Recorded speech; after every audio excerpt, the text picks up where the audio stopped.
नमस्कार। प्रश्न को बहुत ध्यान से पढ़िए। प्रश्न नंबर है 82। निम्नलिखित युग्मों पर विचार कीजिए। ये स्थल दिया हुआ है, स्थल जिसके लिए जाना जाता है। तो पहला है बेसनगर, सामने दिया है शैव गुफा मंदिर। दूसरा है भाजा, के सामने दिया है बौद्ध गुफा मंदिर। और तीसरा है सित्तन वासल जैन गुफा मंदिर। ये तीन स्टेटमेंट दिए हुए हैं। अब मैं लेके चलता हूं विकल्प, पहले बाद में प्रश्न को पढ़ेंगे, पहले मैं लेके चलता हूं आपको एनसीईआरटी में कि कहां पर इसका जिक्र है। तो ये आपके सामने मैंने एनसीईआरटी खोल ली है। अब देखिए ध्यान से, ये हेडिंग है पल्लव, पांड्य और चोल राजाओं के शासनकाल में भित्ति चित्र। अब इसके अंदर के अंतर्गत दिया हुआ है। देखिए, आप ध्यान से देखिए, अभी मैं बताऊंगा कौन सी कक्षा की एनसीईआरटी है। इसको देखिए बहुत ध्यान से। सित्तन वासल और ये ब्रैकेट में दिया है, ये देखिए पुदुकोट्टई तमिलनाडु स्थित जैन गुफाएं। तो सित देखिए इधर विकल्प में यही है ना, पेपर की तरफ बढ़ते हैं। देखिए यहां पर सित्तन वासल जैन गुफा मंदिर, सित्तन वासल, देखिए ये जिक्र है यहां पर सित्तन वासल जैन गुफाएं। पूरा पढ़ लेंगे यहाँ तो कंसेप्ट क्लियर हो जाएगा डायरेक्ट एनसीईआरटी से। अभी बताऊंगा कौन सी कक्षा की एनसीईआरटी है, आगे बढ़ते हैं। अब मैंने एनसीईआरटी खोल रखी है दोबारा से, इसको देखिए ध्यान से। पश्चिम भारतीय गुफाएं, इसका देखिए बहुत ध्यान से दिए बौद्ध गुफाएं। तो ये बौद्ध गुफाएं हैं। अब आगे बढ़ते हैं। अब थोड़ा सा हेडिंग है, ये हेडिंग को ध्यान से देखिए। देखिए यहाँ पर चैत्य कक्ष पूरा पढ़ेंगे तो अजंता, पीतल, खोड़ा और भज में पाए जाते हैं। तो ये सीधा भज में है। देखिए विकल्प में क्या है, तो थोड़ा प्रश्न की तरफ वापस चलते हैं। ये भाजा दिया हुआ है, बौद्ध गुफा मंदिर। ये हिंदी में इधर भाजा अनुवाद किया गया, ट्रांसलेशन किया गया। लेकिन इंग्लिश की एनसीईआरटी इंग्लिश का प्रश्न पत्र देखेंगे तो उसमें जो मीनिंग है वही दी हुई है। इसमें भाजा, कुछ भज बोलते हैं, कुछ भाजा बोलते हैं। देखिए यहाँ पर तो अजंता, पीतल, खोड़ा भज में पाए जाते हैं। इधर से आप थोड़ा देखिए यहाँ पे, तो बौद्ध गुफाएं हैं और इसके बाद सीधा सीधा इसका जो जिक्र है यहाँ पर अजंता, पीतल, खोड़ा और भज में पाए जाते। भाजे तो भाजा ये बोल रहा है, एक ही बात है दोनों, भाजा और बौद्ध गुफा मंदिर है। और यहाँ पर आप देख सकते हैं ये लिखा भी है बौद्ध गुफाएं। तो इसका रिश्ता कहाँ से है, इसका संबंध भाजा का है, भज का, बौद्ध गुफा मंदिर से है। ठीक है, अब आगे बढ़ते हैं। तो इसमें ये जो पहला वाला जो स्टेटमेंट है बेसनगर शैव गुफा मंदिर, ये पूरी तरीके से गलत है। ये कहीं पर भी एनसीईआरटी में इसका बेसनगर का इस तरीके से कहीं जिक्र नहीं है कि शैव गुफा मंदिर है, वो नहीं। प्रसिद्ध स्थान तो है लेकिन शैव गुफा मंदिर के लिए नहीं है।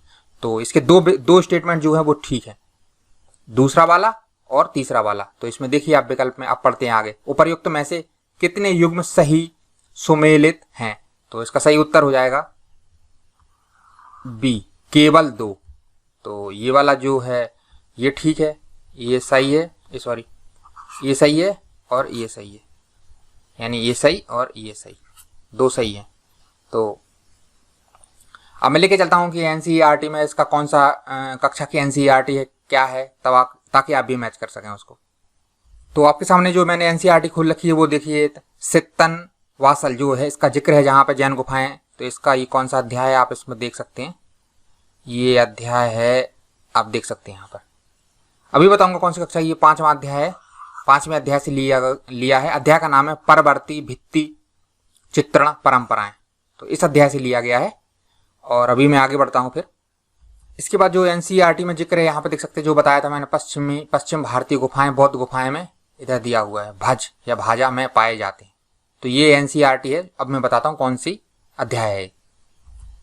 तो ये अध्याय है, आप देख सकते हैं इसमें 4था अध्याय है। अध्याय का नाम है भारतीय कला और स्थापत्य में मौर्योत्तर कालीन प्रवृत्तियां। तो इससे है। अब मैं बताता हूँ कौन सी किताब है। तो आपके सामने जो किताब है, ये किताब कौन सी है आप इसको देखिए बहुत ध्यान से। ठीक है, तो ये किताब है, आप इसमें देख ही सकते हैं, कक्षा 11 की है। देख सकते हैं यहाँ पर लिखा हुआ है कक्षा 11 के लिए। और ये देख सकते हैं ललित कला की किताब है, यानी इंग्लिश में इसे बोलते हैं फाइन आर्ट। ललित कला की पाठ्य पुस्तक कक्षा 11 के लिए। ठीक है, और इधर देख सकते हैं भारतीय कला का परिचय, किताब का नाम है भाग 1। और इंग्लिश में आता है, जो इंग्लिश में आती है उसका नाम है an introduction to Indian art part 1। तो ये पार्ट 1 हिंदी में है, सीधा सीधा पढ़ लीजिए इसको। तो इधर से सीधा सीधा एनसीईआरटी बन गई, यानी फाइन आर्ट कक्षा 11 की से बन गया, ललित कला से। डायरेक्ट एनसीईआरटी से प्रश्न आ रहा है, बस ढूंढने की जरूरत होती है कि कहाँ पर इसका जिक्र होता। अगर आप एक बार अच्छे से पढ़ लेते हैं एनसीईआरटी, एक बार, दो बार, तीन बार तो कम से कम पढ़नी चाहिए, तभी समझ में आती है।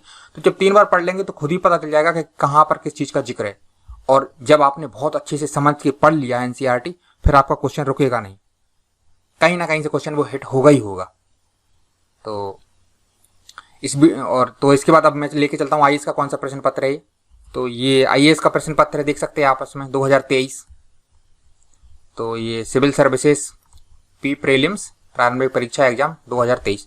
तो सीधी भाषा में बात करूं तो मैं ये है आईएएस का 2023 का पीटी का प्रारंभिक परीक्षा का प्रश्न पत्र नंबर 1, पीटी का पहला पेपर, सामान्य अध्ययन। आप देख सकते हैं यहाँ पर प्रश्न पत्र 1। और सेट ए है, सेट बहुत जरूरी है क्योंकि सेट से प्रश्नों के क्रम बदल जाते हैं। तो सेट आप भी इसको मैच कीजिए, सारा जाइए और आप ये प्रश्न पत्र खोलिए, ठीक है। इसके बाद प्रश्न निकालिए, इसके बाद एनसीईआरटी खोलिए जो बताइए मैंने, इसके बाद डायरेक्ट आप भी मैच कीजिए, आपको पूरा खुद ही पता चल जाएगा, क्योंकि मैं तो सबूत पेश कर रहा हूँ आपके सामने। तो इसमें इस वीडियो में नहीं रख रहे हैं, और डायरेक्ट किस प्रकार से एनसीईआरटी से आ रहे हैं, तो आप भी इसको खुद ही महसूस करेंगे। तो इस वीडियो में इतना ही रख रहे हैं। वीडियो अच्छा लगा हो तो लाइक कीजिए, अच्छा नहीं लगा हो तो डिसलाइक कीजिए, कमेंट के माध्यम से बता सकते हैं, और चैनल को सब्सक्राइब जरूर कीजिए। तो मिलते हैं अगली वीडियो में। इस वीडियो में इतना ही रख रहे हैं, धन्यवाद।